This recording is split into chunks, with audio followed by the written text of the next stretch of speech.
لا إله إلا الله محمد رسول الله لا إله إلا الله محمد رسول الله لا إله إلا الله محمد رسول الله. جیسا کہ میں نے آپ کو پچھلے درس میں بتایا تھا کہ جنت میں مقربین اللہ کے خاص جو نیک بندے ہوں گے، ان کے لیے دو باغ ہوں گے جو نعمتوں کے لحاظ سے باقی جو مومنین ہوں گے، جو اصحاب الیمین ہوں گے، ان کے باغوں سے افضل ہوں گے. اور دونوں باغوں میں 2 چشمے، ہر طرح کے پھل، اور پھر ریشمی مسندیں، اور پھر جنتیوں کی جو بیویاں ہوں گی وہ بہت ہی شرمیلی اور پاک باز ہوں گی اور اپنے شوہروں کی خاطرداری کرنے والی ہوں گی. اور جنتیوں کی بیویوں کو جنت میں داخل ہونے سے پہلے نئے سرے سے پیدا کیا جائے گا، اور اس پیدائش کے بعد جو انسانوں کی بیویاں ہوں گی انہیں کسی انسان نے نہ چھوا ہوگا اس سے قبل، اور جو جنات کی بیویاں ہوں گی ان کو کسی جن نے نہ چھوا ہوگا اس سے قبل. یعنی کہ ان کو اثر نو بنایا جائے گا، بالکل نئی ایک تخلیق ہوگی ان کی. اسی ضمن میں اللہ سبحانہ و تعالیٰ سورہ رحمان میں بڑی تفصیل کے ساتھ ان باتوں کو بیان کرتے ہیں،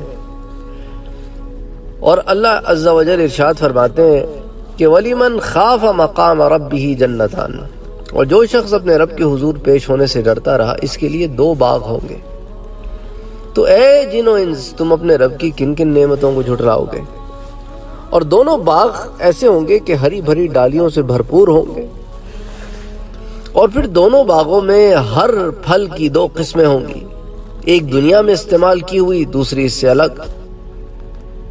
جنتی لوگ ایسے فرشوں پر تکیے لگا کر بیٹھیں گے جن کا جو استر ہے نا، استر اندر کا جو کپڑا ہوتا ہے وہ موٹے ریشم کا ہوگا، اور باغوں کی ڈالیاں پھولوں کے بوجھ سے جھکی ہوں گی. جنتیوں کو خود پھل توڑنے میں کوئی دقت نہیں ہوگی. اب آپ دیکھیں نا، جو زمین میں جو درخت ہوتے ہیں ان پہ جو پھل لگا ہوتا ہے، بعض نیچے آ جاتے ہیں اور بعض آپ کو چڑھ کے توڑنے پڑتے ہیں، اور کچھ تو ایسے خطرناک جگہوں پر ہوتے ہیں کہ جس کی کوئی حد نہیں. پھر بعض لوگوں نے ایسے آلات نکال لیے ہیں جس سے پھل توڑے جا سکیں، لیکن وہاں تو ڈالیاں خود جھک رہی ہوں گی اور آپ کو کوئی دقت نہیں ہوگی پھل توڑنے میں. سبحان اللہ سبحان اللہ سبحان اللہ سبحان اللہ. اب دیکھیں نا، جنتی لوگ فرش پہ بیٹھے ہوں گے، اور ایسے فرش ہوں گے جن کے اندر کا جو استر ہے، اندر کا کپڑا موٹے ریشم کا ہوگا. اب آپ سوچیں، لوگ تو باہر ریشم لگاتے ہیں اور وہ بھی افورڈ نہیں کر پاتے، اور وہ بھی خالص ریشم، مصنوعی ریشم بھی نہیں. پھر اللہ عز و جل سورہ رحمان میں فرماتے ہیں ان نعمتوں کے درمیان شرمیلی نگاہوں والی ہوں گی، سبحان اللہ، جنہیں اس سے پہلے کسی انسان یا جن نے چھوا نہیں ہوگا. یعنی ان کی تخلیق اثر نو کی جائے گی جنت میں داخلے سے قبل، کہ بالکل پاک ہوں گی. جس کو عطا کی جائیں گی وہ پہلا ہوگا جس نے اس کو چھوا ہوگا. پھر اللہ عز و جل فرماتے ہیں وہ بیویاں ایسی خوبصورت جیسے ہیرے اور موتی. پھر تم اپنے رب کے کن کن احسانات کو جھٹلاؤ گے. سبحان اللہ. بے شک فَبِأَيِّ آلَاءِ رَبِّكُمَا تُكَذِّبَانِ، ہم ناشکرے ہیں اپنے رب کے. وَمَا عَلَيْنَا إِلَّا الْبَلَاغُ. اسی طرح جو اصحاب الیمین ہوں گے، جو عام مسلمین ہوں گے، عام مومنین ہوں گے، ان کو بھی 2 باغ عطا کیے جائیں گے جو مقربین کے باغوں کی بنسبت مقام اور مرتبے میں کم ہوں گے.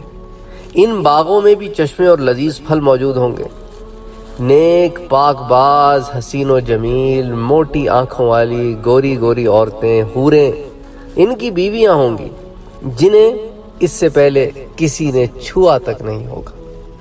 سورۃ الرحمن میں آیہ نمبر 62 سے 78 تک. پہلے میں نے آیہ نمبر 46 سے 59 تک آپ سے بات کی.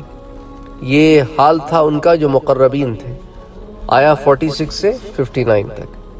اور جو عام مسلمین اصحاب الیمین جو ہیں، پھر ان کا 62 سے 78 تک ذکر ہے. اللہ تعالیٰ فرماتے ہیں ان 2 باغوں کے علاوہ 2 باغ اور ہوں گے. پھر تم ان میں کیا پاؤ گے کہ وہ باغوں میں 2 چشمے فواروں کی طرح ابل رہے ہوں گے. دونوں باغوں میں کثرت سے پھل، کھجوریں اور انار ہوں گے. تو دیکھیں اللہ سبحانہ و تعالیٰ نے کھجوروں کا اور اناروں کا ذکر قرآن میں بھی کیا اور جنت کا کیا کہ جنت میں بھی یہ پھل تمہیں ملیں گے، لیکن جو کھجور اور انار تمہیں جنت میں ملیں گے وہ مشابہ تو ہوں گے ان کھجوروں اور اناروں کے، لیکن لذت میں کئی زیادہ ہوں گے۔